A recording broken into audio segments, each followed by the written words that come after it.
रश्मि और अमर लॉकडाउन के चलते डेटिंग ऐप पर मिलते हैं। उसी बीच उनकी बॉन्डिंग बहुत अच्छी बन जाती है और दोनों एक दूसरे से प्यार करने लगते हैं। बस लॉकडाउन खत्म होते ही चट मंगनी पट शादी। उससे पहले घर में बात तो कर लो। अरे माँ पापा कभी मना नहीं करेंगे। अमर की बात सुन रश्मि खुश हो जाती है। ऐसे ही दिन बीतते हैं और देखते ही देखते लॉकडाउन खुल जाता है, जिसके अगले ही दिन अमर अपने परिवार के साथ रिश्ता लेकर रश्मि के घर पहुंच जाता है।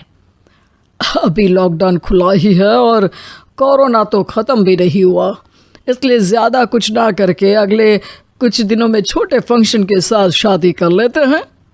अमर के पापा की बात पर सब सहमत हो जाते हैं। कुछ दिन बाद दोनों की शादी हो जाती है और रश्मि अपने ससुराल पहुंच जाती है। बेटा, शादी तो तूने अपनी मर्जी से कर ली, लेकिन बहू को बोल देना इस घर में हुक्म मेरा ही चलेगा, इसलिए अपना राज जमाने की कोशिश भी ना करें। माँ, रश्मि को यहाँ सिर्फ प्यार, आशीर्वाद और अपनापन चाहिए, पैसा या राज नहीं। बेटी की बात पर सास मुंह बनाए वहाँ से चली जाती है और अब वो हर रोज़ रश्मि को परेशान करना और ताने देना शुरू कर देती है। देखो, ये है आजकल की लड़की, इंटरनेट पर लड़कों से बातें करते हुए इन्हें शर्म भी नहीं आती, और यहाँ तो देखो कितनी सीधी सुशील बनकर दिखा रही है। मम्मी, शादी के रिश्ते वाले इंटरनेट ऐप से जब किसी को कोई दिक्कत नहीं है, फिर डेटिंग ऐप के जरिए मिलना किस तरह गलत हो सकता है? रश्मि के डेटिंग ऐप वाली बात सुन उसकी हैरान सास तुरंत तुनक कर पूरे घर को सिर पर उठा लेती है, जिसकी आवाज़ सुन अमर और उसके पापा भी वहाँ आ जाते हैं। हाय मेरी माता, इतना बड़ा झूठ! डेटिंग ऐप को इंटरनेट के जरिए मिली है बोलकर इस कलमुही को मेरे सर ला बिठा दिया। अरे नास पिटी, तुझे जरा भी शर्म नहीं आई? वहाँ न जाने कितने लड़कों से गुलू गुलू करके तुझे मेरा ही लड़का मिला था फंसाने के लिए। माँ, मुझे तो समझ नहीं आ रहा क्या बोले जा रही हो। डेटिंग ऐप इस्तेमाल करना कोई अपराध नहीं है, और तुम रश्मि को ऐसा कैसे बोल सकती हो? मैं भी तो था उस ऐप पर। पहले उसके लिए माँ से झूठ बोला और अब लड़ाई कर रहा है। सास और अमर की बात सुनकर रश्मि हैरान खड़ी रहती है। अमर, तुमने घर में झूठ क्यों बोला? ये सब देख रही हो ना, इसी की वजह से झूठ बोलना पड़ा। एक तरफ अमर और रश्मि की ये बात चल रही होती है, वहीं दूसरी तरफ सास का नॉन स्टॉप क्लेश सबको परेशान कर देता है।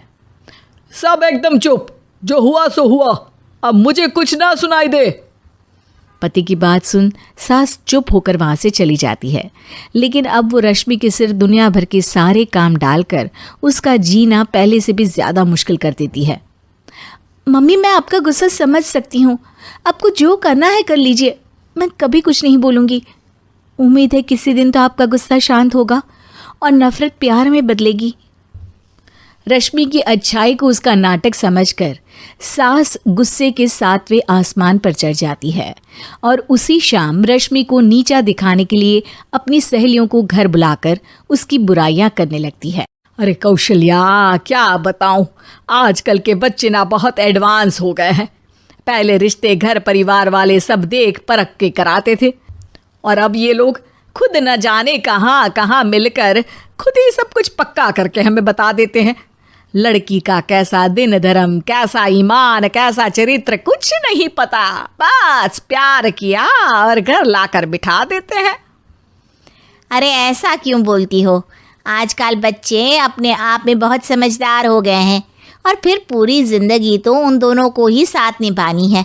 अपनी पसंद से शादी कर भी ले तो क्या दिक्कत, तू ही देख ले, पहले इतना अच्छा बेटा और अब सोने पर सुहागे जैसी सर्वगुण संपन्न बहू। और पता है, अभी कुछ दिन पहले मेरी बेटी ने मुझे डेटिंग ऐप के बारे में बताया, जहाँ लड़का लड़की अपनी पसंद से अपने आप एक दूसरे को चुन लेते हैं, और फिर अगर सब सही रहता है तो बात आगे भी बढ़ जाती है। अरे इसमें इतना खुश होकर क्या बता रही हो? ये तो गलत है। न जाने कौन क्या है, कितना झूठ कितना सच है। अरे पर सोचो, जब तुम किसी के बताए रिश्ते को देखने जाते हो तो क्या एक ही बार देखने से सच झूठ का पता लगा सकती हो? ज़रूरी नहीं कि बच्चों का लिया फैसला हमेशा गलत हो। अरे बहुत बार हमसे भी तो गलत फैसले होते हैं ना। अच्छे बुरे लोग तो हर जगह मिल सकते हैं, फिर इसमें सिर्फ बच्चे ही गलत कैसे?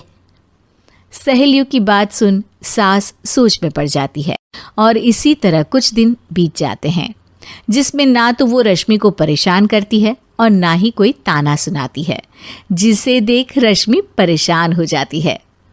मम्मी, आपकी तबीयत तो ठीक है ना? कुछ दिनों से देख रही हूँ आप मुझे कुछ बोलती ही नहीं। तो मेरा परेशान करना ज्यादा अच्छा लगता है क्या? नहीं, आपकी शांति उससे ज्यादा परेशान कर रही है। शांति इसलिए है क्योंकि मुझे एहसास हो गया है कि गलत तुम लोग नहीं, मेरी सोच है। प्यार तो एक सुंदर एहसास और शादी खूबसूरत साथ है। अगर ये साथ सच्चा है तो कहीं पर भी किसी भी तरह जुड़ा हो उससे कोई फर्क नहीं पड़ता। आप कौन है? इतनी अच्छी बातें मेरी पत्नी तो नहीं बोल सकती। क्या आप भी?